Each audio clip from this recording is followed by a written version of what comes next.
All right. In this video, we're going to go over a couple proofs. We're going to start with the proof of the triangle proportionality theorem. Now, this is the one we actually did in class today, which was 11/17. It's Wednesday. It's actually in the book in paragraph form on page 307. But the reason why I'm explaining this is because you're supposed to do one in your homework that's basically the exact opposite of this. Okay? So the triangle proportionality theorem is theorem 3.6. Your textbook looks like this. Okay? And like I said, the proof is on page 307. These are both on 307. But if you flip over the page, you'll see that that statement is also true in reverse, right? The converse of the triangle proportionality theorem. And so what I asked you to do is I asked you to prove this guy in your homework. You can see that the book actually makes it a homework problem as well. If you can get the first proof, then the converse of it is really just the same proof in reverse. And so I'm hoping that seeing the one proof in class will help you get to the proof on the homework assignment. Okay, so let's go through the one we did in class really quick, and this will also help the people that were gone. Okay, so first of all, we have the triangle proportionality theorem, which states if a line is parallel to one side of a triangle, so that's this guy, DE, and intersects the other two sides in two distinct points, then it separates the sides into segments of proportional lengths.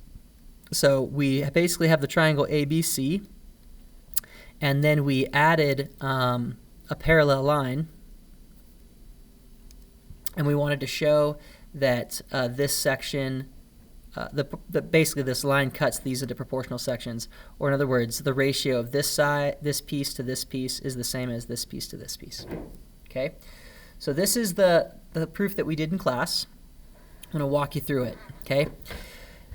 Before we get too far, one of the goals here is to show that we have similar triangles. So we got a triangle here up on top, and then we got another triangle below it, or that's like the little triangles inside the bigger triangle. Okay, we're going to show those triangles are similar first because we know the sides of similar triangles are proportional. That will get us a proportion. Then we're going to do a little algebra work to change it to the proportion that we're interested in. That's the big idea. So first, we're going to show that this little triangle is similar to the bigger triangle it's sitting in. We start with the idea of parallel lines. Remember that parallel lines cut by a transversal give us some congruent angles. Okay, alternate interior is the one we've been using a lot, but the other one is corresponding angles. Okay, so what that means here is that these two guys, here's our parallel lines, right? We can think of this as a transversal. That means these two angles are congruent to each other because they're corresponding angles. Okay, likewise, these two angles are congruent to each other because these are corresponding angles as well. So I have my given. My second line is to just say that angle A is congruent to this angle, DBE, and this angle C is congruent to this angle, BED. Okay, now because we have a triangle, and now we have two angles of this triangle congruent to two angles of the bigger triangle, we know the triangles are similar by angle. Okay. Now the definition of similar polygons was that we have proportional sides and congruent angles. Well, I already know I have congruent angles in here, but now that I've proved that the triangles are similar, this one and this one, I can conclude that the sides are proportional. So that means that the ratio of AB, this is the big triangle, to DB has to be the same as the ratio of CB to EB, which is what I have here. Okay, so the sides of those triangles are proportional. Now if you look at this proportion, it's not the proportion that we're after, but it's close. Okay, this is AB over DB, this is AD over DB. This is CB over EB, this is CE over EB. So the bottoms are correct, I just got to get the tops that I want. And we can do that with a little bit of algebra. Okay, so the next step is to use the segment addition postulate. We are going to try to replace AB with what it's equal to. But if you think about AB, it's this long segment. The measurement of that segment, AB, is equal to this measurement plus this measurement. The measurement of that big segment is this guy plus this guy. Okay, so I wrote that in statement 5. Now likewise, I have another line from statement 5 that's saying the same thing on the other side.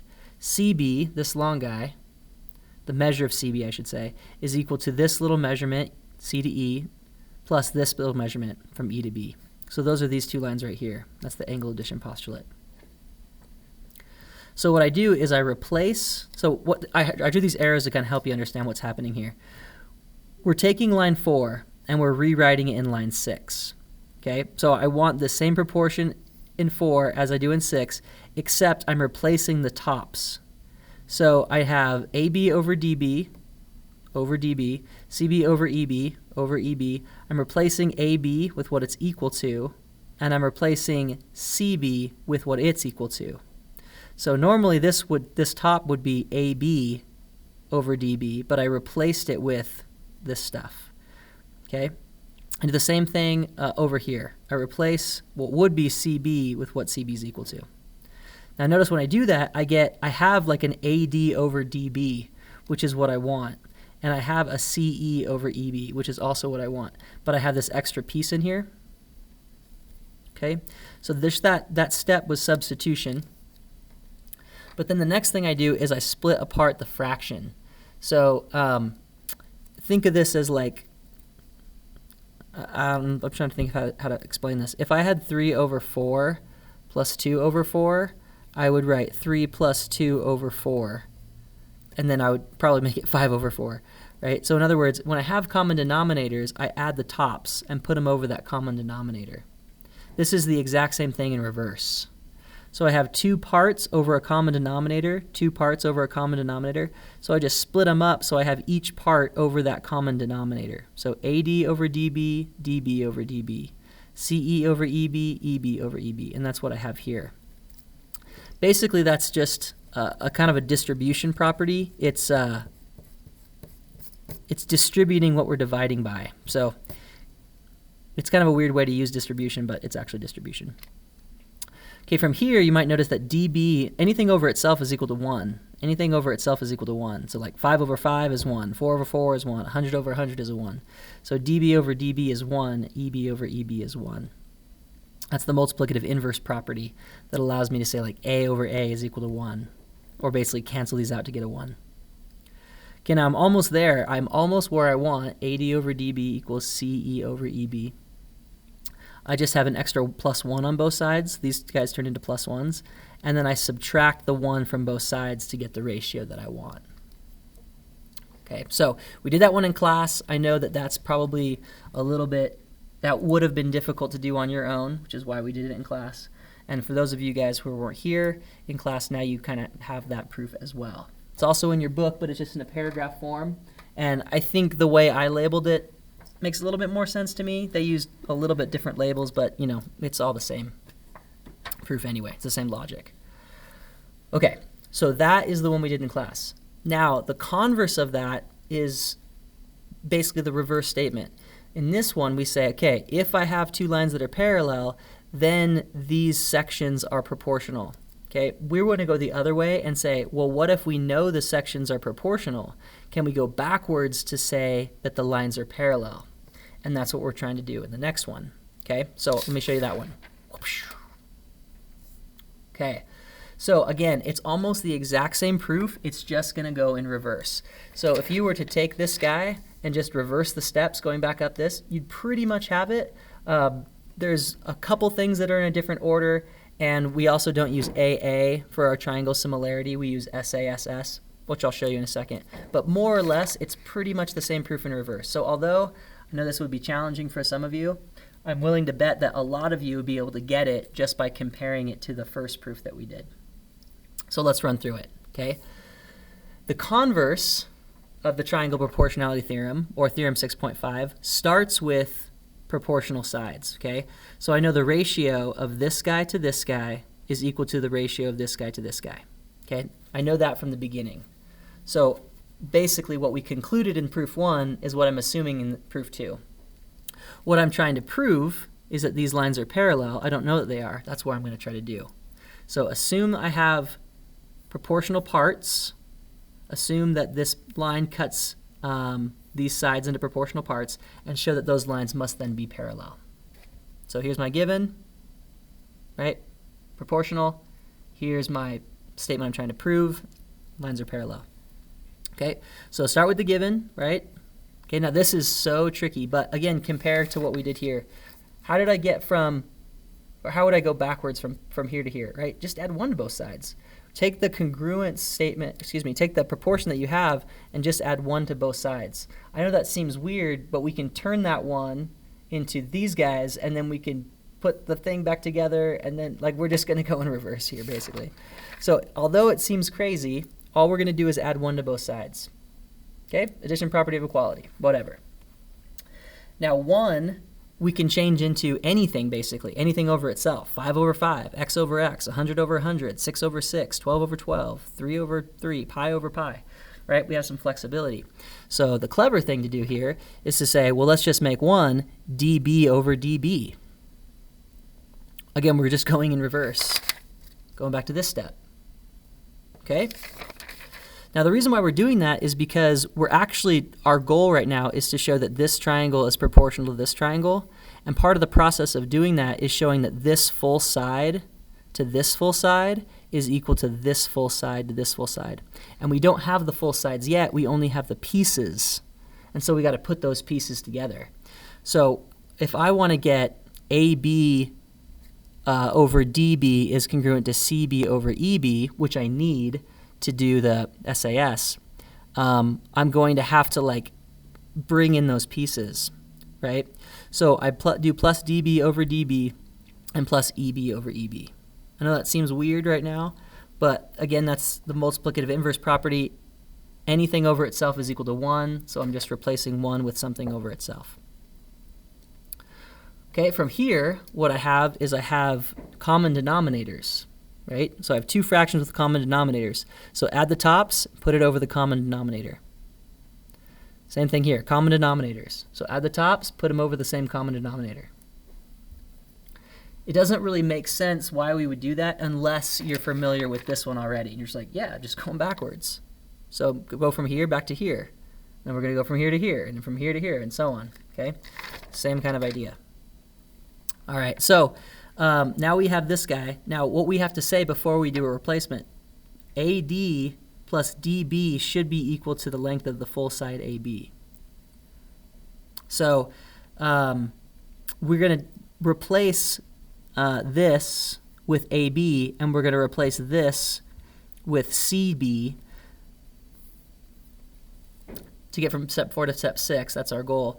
But before we do that, we have to just remind our reader here that the measurement of AB is equal to the measurement AD plus the measurement DB, and the measurement CB is equal to the measurement CE plus the measurement of EB. So that's going to use the angle addition postulate. Okay? Once we have that, we can replace this guy with AB, and we can replace this guy with CB. Okay? So what we've just shown now in this statement 6 is that we have proportional sides. Remember, we're talking about these 2 triangles here. We got this top triangle and this triangle. And we have just shown that these triangles have proportional sides because this piece of the big triangle, AB, corresponds to DB. And so I have AB over DB. And this piece of the triangle, CB, corresponds to this piece, EB. And so I have that first proportion equal to CB over EB. So that statement right there is basically my statement that's showing I have 2 sides of the big triangle proportional to 2 sides of the little triangle. Okay? So I'm going to try to show these triangles are similar by side angle side similarity. And I just got the side part.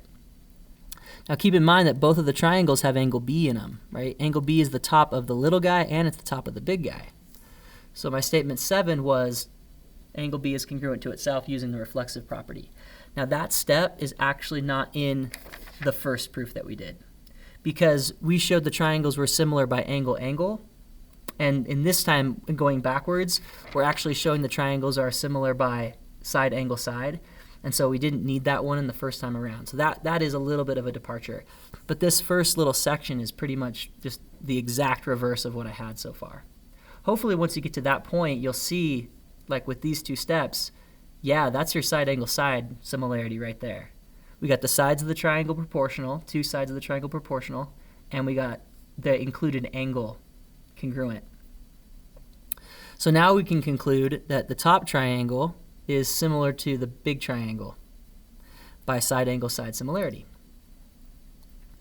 Okay, now we've used a minimum amount of information, side angle side, to prove that the triangles are similar, but as soon as we prove they're similar, we know they're similar polygons. And so we can apply the definition of similar polygons, which says that not only are the sides in proportion, but the angles have to be congruent.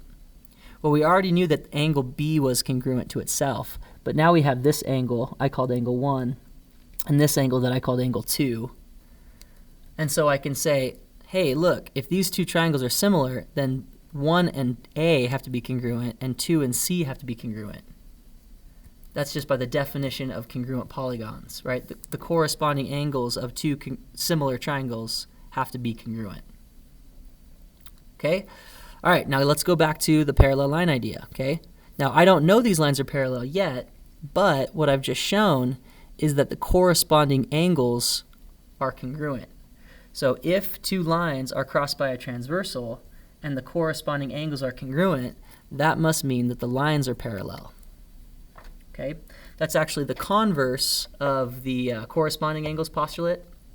So the corresponding angles postulate says if lines parallel, then corresponding angles congruent. We're saying if corresponding angles are congruent, then the lines are parallel. And that was one of the postulates that we had earlier in our book. So the last thing is like, look, if you got two parallel lines cut by a transversal and the corresponding angles are congruent, then those lines better be parallel.